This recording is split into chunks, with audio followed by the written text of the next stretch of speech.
I would not be happy as just somebody's wife and having their kids. Like, there's just so much inside of me.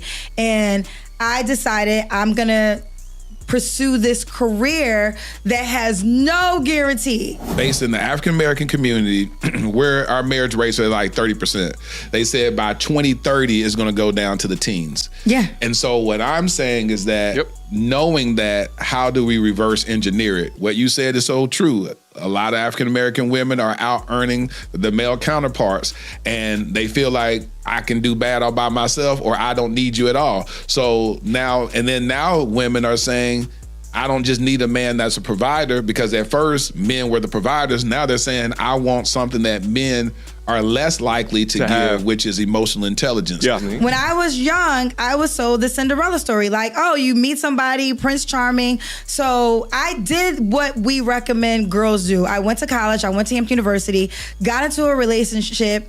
After college, we got engaged. And I remember, it's so funny, my mother, everybody was happy. My daddy said to me, he was like, you are not ready to be anybody's wife.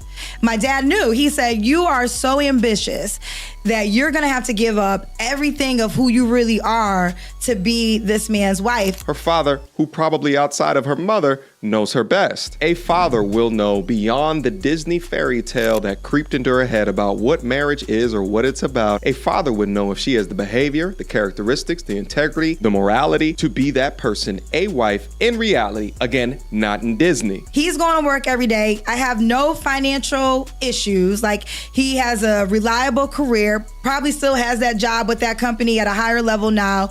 I moved in with him, so it was no extra bills. All I had to do was just get married and pop out some babies.